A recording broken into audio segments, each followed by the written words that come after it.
কৈছো যে এই আমচু নামৰ সংগঠনটো কোনো খিলঞ্জীয়া অসমীয়াৰ অভিভাৱক নহয়।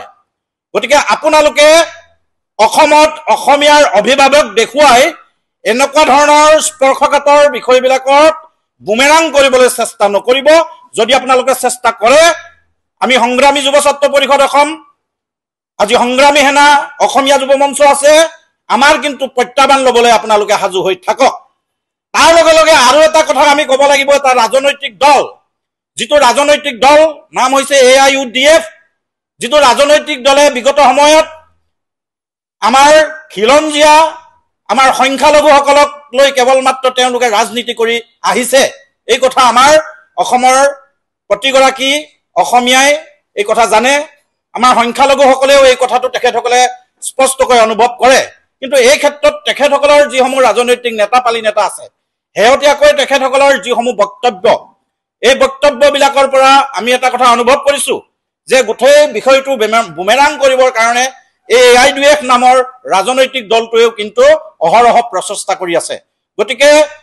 AIUDF নামৰ এই ৰাজনৈতিক দলটোকো আমি আজিৰ এই সংবাদ মেলৰ জৰিয়তে সকীয়াই দিছো যে খিলঞ্জীয়া অসমীয়াৰ প্ৰভুত্ব ৰক্ষাৰ এই যিটো বিষয়, যিটো বাংলাদেশী বিতৰণ কৰাৰ যিটো বিষয়, এই বিষয়টোৰ সন্দৰ্ভত আপোনালোকে কেৱল মাত্ৰ নিজৰ ব্যক্তিগত ৰাজনৈতিক স্বাৰ্থ সিদ্ধি কৰিবৰ কাৰণে এই গোটেই বিষয়টো বুমেৰাং কৰিবলৈ যাতে চেষ্টা নকৰে। কিন্তু আপোনালোকে যদি এনেদৰে বুমেৰাং কৰিবলৈ আপোনালোকে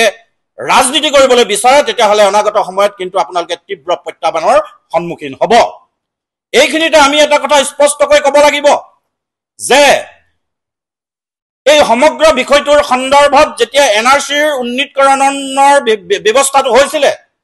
সেই সময়ত NRCখনৰ ক্ষেত্ৰত যথেষ্ট কিন্তু আশাস থাকি গৈছিলে। বিভাগীয় যথেষ্ট সংখ্যক বিষয়া কৰ্মচাৰী সেই সময়ত কিন্তু দুৰ্নীতিত লিপ্ত হৈছিলে, দুৰ্নীতিগ্ৰস্ত হৈছিলে। এই কথাটো আপোনালোক সকলোৱে জানে, অসমৰ ৰাইজে জানে। সেই সময়তে আমি অসমৰ প্ৰায়সমূহ সংগঠনেই, আমি সংগ্ৰামী যুৱ ছাত্ৰ পৰিষদ অসমেও এটা কথা দাবী উত্থাপন কৰিছিলো যে NRCৰ এই সমগ্ৰ বিষয়টো পুনৰ নিৰীক্ষণৰ এটা ব্যৱস্থা কৰিব লাগে। কাৰণ সেই সময়ত যিমান NRCৰ জৰিয়তে যিমান সংখ্যক বিদেশী চিনাক্তকৰণ কৰা হৈছিলে, কিন্তু আজি তাৰিখত আমি অনুভৱ কৰিছিলো যে তাতকৈও বহুত সংখ্যক বিদেশী কিন্তু চিনাক্তকৰণ প্ৰক্ৰিয়াটোত ক'ৰবাত নহয় ক'ৰবাত বেমেজালিৰ সৃষ্টি হ'ল। ইয়াৰ মূল কাৰণটো হৈছে সেই সময়ত NRCত যিসমূহ বিষয়া কৰ্মচাৰীৰ দায়িত্বত আছিলে, তেখেতসকল দুৰ্নীতিত লিপ্ত হৈছিলে। বহুতে ভুৱা কাগজ পত্ৰ প্ৰদান কৰি কিন্তু NRCত তেখেতসকলে নাম সুমুৱাইছিলে। আৰু সেইকাৰণে আমি কৈছিলো যে এতিয়ালৈকে যিমানসমূহ বিদেশী চিনাক্তকৰণ কৰা হৈছে সিমানেই যথেষ্ট নহয়, আৰু বহুত বিদেশীৰ নাম তেখেতসকলে ভুৱা নথি পত্ৰ দি NRCত সুমুৱাই লৈছে। গতিকে NRCৰ পুনৰ নিৰীক্ষণৰ ব্যৱস্থাটো কৰিব লাগে আৰু সঠিকভাৱে বিদেশী চিনাক্তকৰণ কৰিহে বিদেশী খেদা গোটেই বিষয়টো আগবঢ়াই নিব লাগে। গতিকে আজিৰ তাৰিখত আমি অসম চৰকাৰৰ প্ৰতি এটা দাবী উত্থাপন কৰিছো যে তৎকালীনভাৱে NRCৰ পুনৰ নিৰীক্ষণৰ ব্যৱস্থা কৰিব লাগে। পুনৰ নিৰীক্ষণৰ ব্যৱস্থাৰ জৰিয়তে প্ৰকৃত যিসমূহ অবৈধ বিদেশী আছে, অবৈধ বাংলাদেশী আছে, সেইসকলক চিনাক্তকৰণ কৰি অসমৰ পৰা বিতৰণ কৰাৰ ব্যৱস্থা গ্ৰহণ কৰিব লাগে। আৰু প্ৰকৃতাৰ্থত যদি এইখন চৰকাৰে বাংলাদেশী বিতৰণ কৰাৰ পক্ষত আছে, গোটেই বিষয়টো কেৱল মাত্ৰ ৰাজনীতিকৰণ নকৰি, কেৱল মাত্ৰ তেওঁলোকে ৰাজনীতিৰ স্বাৰ্থৰ কথা চিন্তা নকৰি প্ৰকৃতাৰ্থত অসমৰ প্ৰতিটো জাতীয় সংগঠনৰ যি দীৰ্ঘদিনীয়া দাবী, এই দীৰ্ঘদিনীয়া দাবীৰ প্ৰতি লক্ষ্য ৰাখি অসম ভূখণ্ডৰ অসমীয়া জাতিৰ অস্তিত্বৰ প্ৰতি তেওঁলোকে গুৰুত্ব প্ৰদান কৰি এই গোটেই বিষয়টো আগবঢ়াই যদি নিব বিচাৰে, তেতিয়া তেওঁলোকৰ প্ৰতি যদি কোনোবা দুষ্ট চক্ৰৰ প্ৰত্যাহ্বান আহে, প্ৰতিটো প্ৰত্যাহ্বানৰ বিৰুদ্ধে আমি কিন্তু অসমৰ আমি কেইটা সংগঠনৰ লগতে অন্যান্য বহু সংগঠন আছে, আপোনালোকৰ পক্ষত আমি মাত মাতি যাম। আমাৰ দুইটা আমি জাতীয় সংগঠনটিৰ প্ৰতি এটা আহ্বান থাকিব। নিশ্চিতভাৱে তেখেতসকলে যেতিয়া অভিযোগটো আনিছে, তেখেতসকলৰ কিবা অন ডকুমেণ্টত কথাটো তেখেতসকলে ক'ব লাগিব। গতিকে এই বিষয়খিনিৰ ওপৰত তেখেতসকলেও আইনৰ ওচৰত যাব লাগিব। আৰু যদি প্ৰকৃতাৰ্থত এই আজাদ চৌধুৰীৰ নামৰ মানুহগৰাকী যদি প্ৰকৃততে ইতিহাসত কিবা কেলেংকাৰী আছে, তেওঁ হয়তো হৈ যাবও পাৰে বিদেশী। আজি তাৰিখত নকওঁ, তেওঁ ডাঙৰ ডাঙৰ সংবাদ মাধ্যমৰ আগত ক্ৰিয়েট যদি দি কথা ক'লে কেইটামান ডকুমেণ্ট দেখাই দিলে আমি আজি তাৰিখত কৈ দিব নোৱাৰো যে তেওঁ অবৈধ বাংলাদেশী নহয়। গতিকে এই বিষয়টো তেওঁ পাছপৰ্ট দেখাইছে, এই গোটেই বিষয়টোৰ ওপৰত এটা ন্যায়িক তদন্ত হ'ব লাগে। অসমৰ মুখ্যমন্ত্ৰী মহোদয়ক আমি দাবী জনাইছো কাৰণ গোটেই বিষয়টো এটা সৰু বিষয় নহয় অসমৰ সংবাদ মাধ্যমত এটা সুস্থৰ হৈ থকা বিষয় এই বিষয়টোৰ ওপৰত তদন্ত হ'ব লাগিব আজাদ চৌধুৰী বোলাজন প্ৰকৃতাৰ্থত ভাৰতীয় নাগৰিক হয়নে নহয় প্ৰকৃতাৰ্থত তেওঁ অসমীয়া নাগৰিক হয়নে নহয় ইয়াৰ ওপৰত এটা তদন্ত হ'ব লাগে আৰু তদন্ত কৰি যদি তেখেত প্ৰকৃততে যদি অবৈধ নাগৰিক হয় তেখেতৰ ইতিহাস যদি কিবা আছে গতিকে তেখেতকো বিতৰণ কৰাৰ ব্যৱস্থা কিন্তু কৰিব লাগে আমি জাতীয় সংগঠনটিৰ প্ৰতিও এটা আহ্বান থাকিব নিশ্চিতভাৱে তেখেতসকলে যেতিয়া অভিযোগটো আনিছে তেখেতসকলৰ কিবা অন ডকুমেণ্টত কথাটো তেখেতসকলে ক'ব লাগিব গতিকে এই বিষয়খিনি ওপৰত তেখেতসকলেও আইনৰ ওচৰত যাব লাগিব আৰু যদি প্ৰকৃতাৰ্থত এই আজাদ চৌধুৰীৰ নামৰ মানুহগৰাকী যদি প্ৰকৃততে ইতিহাসত কিবা কেলেংকাৰী আছে তেওঁ হয়তো হৈ যাবও পাৰে বিদেশী আজি তাৰিখত নকওঁ তেওঁ ডাঙৰ ডাঙৰ সংবাদ মাধ্যমৰ আগত ক্লিয়াৰিফিকেশ্যন দি কথা ক'লে কেইটামান ডকুমেণ্ট দেখাই দিলে আমি আজি তাৰিখত কৈ দিব নোৱাৰোঁ যে তেওঁ অবৈধ বাংলাদেশী নহয় গতিকে এই বিষয়টো তেওঁ পাছপৰ্ট দেখাইছে এই গোটেই বিষয়টোৰ ওপৰত এটা ন্যায়িক তদন্ত হ'ব লাগে অসমৰ মুখ্যমন্ত্ৰী মহোদয়ক আমি দাবী জনাইছো কাৰণ গোটেই বিষয়টো এটা সৰু বিষয় নহয় অসমৰ সংবাদ মাধ্যমত এটা সুস্থৰ হৈ থকা বিষয় এই বিষয়টোৰ ওপৰত তদন্ত হ'ব লাগিব আজাদ চৌধুৰী বোলাজন প্ৰকৃতাৰ্থত ভাৰতীয় নাগৰিক হয়নে নহয় প্ৰকৃতাৰ্থত তেওঁ অসমীয়া নাগৰিক হয়নে নহয় ইয়াৰ ওপৰত এটা তদন্ত হ'ব লাগে আৰু তদন্ত কৰি যদি তেখেত প্ৰকৃততে যদি অবৈধ নাগৰিক হয় তেখেতৰ ইতিহাস যদি কিবা আছে গতিকে তেখেতকো বিতৰণ কৰাৰ ব্যৱস্থা কিন্তু কৰিব লাগে এটা কথা আমি দেখিবলৈ পাইছোঁ যোৱাকালিৰে পৰা উজনি অসমৰ যোৰহাটৰ এটা ঘটনাক লৈ আপোনালোকৰ সংবাদ মাধ্যমো সোচ্চাৰ হৈ আছে যে এটা জাতীয় সংগঠনে এগৰাকী ব্যক্তিৰ ওপৰত এটা অভিযোগ আনিছিলে যে আজাদ চৌধুৰী আপোনালোকে ইতিমধ্যে নামটো শুনিছে আজাদ চৌধুৰী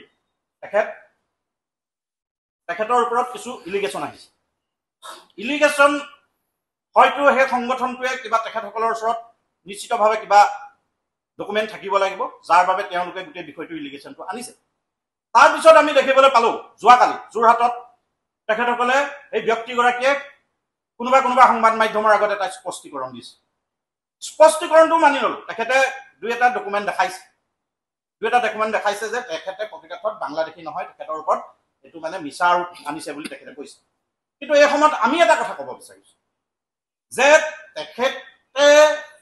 সেই প্ৰতিক্ৰিয়াবিলাক দিবলৈ যাওঁতে এটা সংগঠনৰ এজন কেন্দ্ৰীয় নেতৃত্বক যি ধৰণে তেখেতে ভাষা ব্যৱহাৰ কৰি তেখেতে গোটেই প্ৰত্যুত্তৰটো দিছে আমি গোটেই বিষয়টো আমাৰ দৃষ্টিগোচৰ হৈছে আজি তাৰিখত তেখেতৰ ইতিহাসত এনেকুৱা ধৰণৰ কিবা ঘটনা থাকিব পাৰে যাৰ কাৰণে হয়তো অসমৰ এটা জাতীয় সংগঠনে তেখেতক অবৈধ বিদেশী বুলি ক'বলগীয়া এটা পৰিৱেশ আহিছে তাৰপিছত যিগৰাকী ব্যক্তিৰ ওপৰত অবৈধ বিদেশী বুলি এটা ইলিগেশ্যন ইতিমধ্যে লাগি গৈছে আমিও চিন্তা কৰিছোঁ হয় তেখেতৰ ইতিহাস কিবা থাকিব পাৰে সেইগৰাকী ব্যক্তিয়ে আঙুলি টুৱাই অসমৰ এটা জাতীয় সংগঠনৰ এগৰাকী নেতৃত্বক আঙুলি টুৱাই গালি পৰাৰ কিন্তু তেখেতে ধৃষ্টতা প্ৰকাশ কৰিছে গতিকে এনেকৈ ধৰণে কোনোবা সন্দেহজনক অবৈধ বিদেশী নাগৰিকে যে তেখেতৰ বিষয়টো ইতিমধ্যে আমিও চাইছোঁ আমিও অনুসন্ধান কৰিম তেখেতৰ ইতিহাসটো এনেকৈ ধৰণে আঙুলি টুৱাই কিন্তু অসমৰ যিকোনো জাতীয় সংগঠন হওক কোনোবা জাতীয় সংগঠনৰ লগত আমাৰ আদৰ্শ মিলে নিমিলে সেইটো এটা সুকীয়া কথা কিন্তু কোনো অসমৰ জাতীয় সংগঠনত যিসমূহ সংগঠনৰ জাতিৰ প্ৰতি ত্যাগ আছে জাতিৰ প্ৰতিটো সংকটৰ মুহূৰ্তত মাত মাতিছে সেই সংগঠনৰ নেতৃত্বক আঙুলি টুৱাই কথা ক'লে এনেকুৱা ধৰণৰ অবৈধ সন্দেহজনক নাগৰিকৰ আঙুলিটো কেনেকৈ বেকা কৰি দিব লাগে এইটো কথা আমি ভালকৈ জানো গতিকে আমিও সকিয়নি দিছোঁ যে কোনো জাতীয় সংগঠনৰ নেতৃত্বক অবৈধ বিদেশীৰ সন্দেহৰ আৱৰ্তত থকা ব্যক্তিয়ে কিন্তু এনেকুৱা ধৰণে প্ৰশ্ন উত্থাপন কৰিব নোৱাৰিব XYZ অসমৰ XYZ যদি প্ৰকৃতাৰ্থত NRCৰ বিষয়ক লৈ কাৰণ গোটেই NRC প্ৰক্ৰিয়াটোত গোটেই অসমৰ জাতীয় অস্তিত্বৰ গোটেই বিষয়টো জড়িত হৈ আছে এটা দীঘলীয়া বিষয় যিটো বিষয়ক লৈ অসমৰ শ প্ৰতিবাদকাৰীয়ে শ্বহীদ হৈছে এটা দীঘলীয়া আন্দোলন হৈছে সেই আন্দোলনটোৰ গইনালৈ কোনোবাই নিজকে ডাঙৰ নেতা বুলি ভাবি যদি প্ৰকৃতাৰ্থত NRCৰ বিষয়টোক লৈ কোনোবা পৰ্যায়ত যিকোনো পৰ্যায়ত যদি কোনোবাই দুৰ্নীতি কৰিছে সি বিষয়া কৰ্মচাৰীয়ে হওক কোনোবা অৰাজনৈতিক সংগঠনৰ নেতাই হওক কোনোবা ৰাজনৈতিক দলৰ নেতাই হওক সকলোৰে বিৰুদ্ধে ইয়াৰ এটা তদন্ত হোৱাটো আমি কামনা কৰোঁ যিয়ে নহওক সকলোৰে বিৰুদ্ধে তদন্ত হ'ব লাগিব যদি প্ৰকৃতাৰ্থত কোনোবাই NRCৰ বিষয়টোৰ লগত দুৰ্নীতিত জড়িত হৈ আছে তেখেতসকলৰ ওপৰত আইনী ব্যৱস্থা গ্ৰহণ কৰাটো আজি তাৰিখত আমি সংগ্ৰামী যুৱ ছাত্ৰ পৰিষদ অসমীয়া যুৱ মঞ্চ বা জাতীয় সংগ্ৰামী সেনা সকলোৱে কিন্তু কামনা কৰে স্পষ্ট হৈ আছে আমি নাগৰিকত্ব সংশোধন বিলৰ আজিও বিৰোধিতা কিন্তু বৰ্তমান যিটো আজিৰ যিটো বিষয় এই বিষয়টোত কোনো কাৰণতে কোনোবা ৰাজনৈতিক দলে যদি বাধা আৰোপ কৰিবলৈ বিচাৰে সেইটো নো কম্প্ৰমাইজ সি যোনেই নহওক AYDF হওক কংগ্ৰেছ হওক কোনোবা আমছু হওক কোনোবা ৰাজনৈতিক নেতাপালি নেতা হওক বিধায়ক হওক মন্ত্ৰী হওক কোনোবাই যদি অবৈধ বিদেশী বিতৰণ কৰাৰ বিষয়টোত যদি বুমেৰাং কৰিবলৈ চেষ্টা কৰে অসমৰ সংগ্ৰামী যুৱ ছাত্ৰ পৰিষদ অসমৰ লগতে অসমীয়া যুৱ মঞ্চ সংগ্ৰামী সেনা অসমৰ লগতে অন্যান্য বিভিন্ন জাতীয় সংগঠনৰ প্ৰত্যাহ্বানৰ সন্মুখীন হ'ব এইটো আমি ঐতিহাসিক খিলঞ্জীয়াৰ পীঠস্থান শিৱসাগৰৰ পৰা কৈছোঁ আৰু আমি গোটেই বিষয়টোত সৰব হৈ আছোঁ আৰু সৰব হৈ থাকিম